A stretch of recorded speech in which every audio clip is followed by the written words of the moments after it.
আসসালামু আলাইকুম বন্ধুরা, কেমন আছো সবাই? আশা করছি আল্লাহর অশেষ রহমতে সবাই ভালো আছো। যারা নতুন কেক বেকার আছো, যাদের কেক ফুলে না, চুপসে যায়, শক্ত হয়ে যায়, তাদের জন্য আজকের এই রেসিপিটি। মাত্র 2টি ডিম দিয়ে তোমরা তৈরি করে নিতে পারো এত সুন্দর পারফেক্ট সফট একটি কেক রেসিপি। একদম ইজিলি তোমরা এত সুন্দর সফট অ্যান্ড পারফেক্ট একটি কেক তৈরি করে দিতে পারো। ট্রাস্ট মি বন্ধুরা, কেকটা কিন্তু খুবই সফট হয়েছিল এবং এটা কিন্তু ভ্যানিলা ফ্লেভারের কেক। তোমরা চাইলে যে কোনো ফ্লেভার অ্যাড করে সেই ফ্লেভারে কেক তৈরি করে নিতে পারো। তাই নতুনদের জন্য আজকে নিয়ে এলাম দারুণ একটি কেক রেসিপি। তো কথা না বেরিয়ে চলো ভিডিওটা শুরু করা যাক। প্রথমে এখানে আমি হাফ কাপ চিনি নিয়ে নিলাম, তার মধ্যে দিয়ে দেবো 2টি রুম টেম্পারেচারের ডিম। অবশ্যই এটা রুম টেম্পারেচারে হতে হবে, ফ্রিজ থেকে বের করে দিয়ে দিলে কিন্তু কেকটা হবে না। তারপরে দিয়ে দিলাম হাফ কাপ রান্নার তেল, সয়াবিন তেল। দেন এটাকে আমি ব্লেন্ড করে নিচ্ছি, খুব ভালোভাবে ব্লেন্ড করে নিয়েছি। দেন এটাকে আমি একটা পাত্রে ঢেলে নেব। এটা কিন্তু খুব ভালোভাবে ব্লেন্ড করে নিতে হবে। এখন দেখো আমি এটাকে একটা পাত্রে ঢেলে নিচ্ছি। তোমরা সব মেজারমেন্ট ভালোভাবে লক্ষ্য করবে, সমস্ত উপকরণগুলো পারফেক্টলি দিতে পারলে কিন্তু কেকটা পারফেক্ট হবে। তারপরে আমি এর মধ্যে 1 কাপ ময়দা অল্প অল্প করে অ্যাড করে ভালোভাবে গুলিয়ে নিচ্ছি।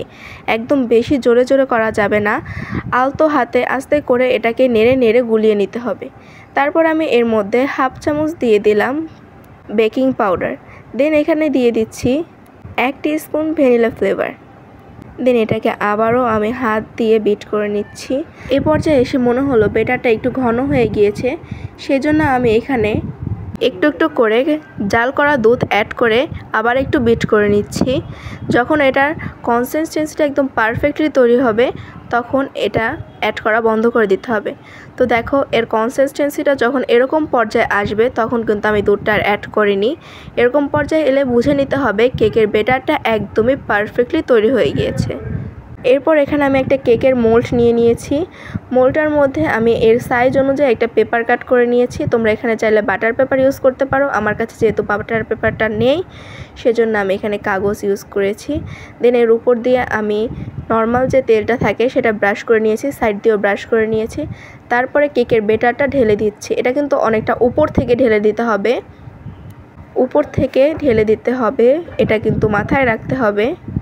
দেন আমি একটা কাঠি ইউজ করব, স্ট্রটা দিয়ে ভালোভাবে এটাকে এরকমভাবে একটু নেড়ে নেব। তাতে করে হবে কি, ভেতরে যদি কোনো বাতাস থাকে, কোনো লাম্পস থাকে, সেটা বের হয়ে যাবে। এটাকে একটু ভালোভাবে 2-1 বার ঘোলা দিলেই কিন্তু হয়ে যাবে। দেন এরপর আমি এর মধ্যে টুটি ফ্রুটি অ্যাড করে দিচ্ছি। এটা সম্পূর্ণ অপশনাল, তোমরা চাইলে দিতে পারো, না চাইলে না দিতে পারো। টুটি ফ্রুটি যদি অ্যাড করো তাহলে কিন্তু টুটি ফ্রুটির সাথে সামান্য ময়দা মিক্স করে নিয়ে এটার উপর সাইড দিয়ে গড়াগড়ি করিয়ে তারপরে এটার উপরে দিতে হবে। তারপরে এখানে আমি একটা পাত্র ফ্রি হিট করে নিয়েছি। একটা হাত দেওয়ার পর যাতে হাতটা সহ্য করা যায় এরকম পর্যায়ে নিতে হবে। ভিতরে একটা স্ট্যান্ড বসিয়ে দিয়েছি। ফ্রি হিট করার পরে মোল্ডটা এটার মধ্যে দিয়ে ঢেকে দিচ্ছি। আর ঢাকনার যে ছিদ্রটা থাকবে সেটা কিন্তু অবশ্যই বন্ধ করে দিতে হবে। আর আঁচটা মিডিয়াম আঁচে রাখতে হবে, মিডিয়াম টু লো আঁচে রেখে কেকটাকে বেক করতে হবে। কেকটা তৈরি হতে 40 মিনিটের মতো টাইম লাগবে। তোমরা 40 মিনিট অপেক্ষা করবে। 40 মিনিট পর কেকটা কিন্তু পুরোপুরি হয়ে যাবে। তো দেখো 40 মিনিট হয়ে গিয়েছে, কেকটা একদম পারফেক্টলি ফুলে গিয়েছে। দেখো কতটা ফুলে গিয়েছে। আমি একটা কাঠি দিয়ে চেক করে নিয়েছি, কাঠিটা কিন্তু একদমই ক্লিন এসেছে। দেখতেই পাচ্ছ আমি কয়েকবার এটা দিয়ে টেস্ট করে দেখালাম। দেন এটাকে আমরা একটা টাওয়াল দিয়ে ঢেকে রেখে দেবো ভালোভাবে 1 ঘন্টার জন্য। এতে করে কেকটা চুপসে যাবে না, কেকটা একদম সেমভাবেই ফুলে থাকবে।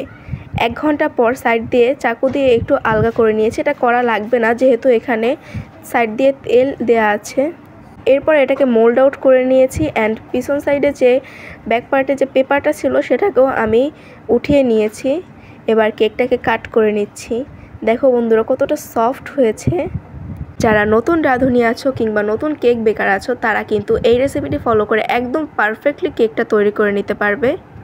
এই কেকটা খেতে এত মজার হয়, একদম সিম্পল সহজ উপায় এত সুন্দর কেক। এরকম নিত্য নতুন রেসিপিতে চোখ রাখতে হবে রাবুস কুকিং চ্যানেলে। তো সবাই ভালো থেকো, সুস্থ থেকো, আল্লাহ হাফেজ।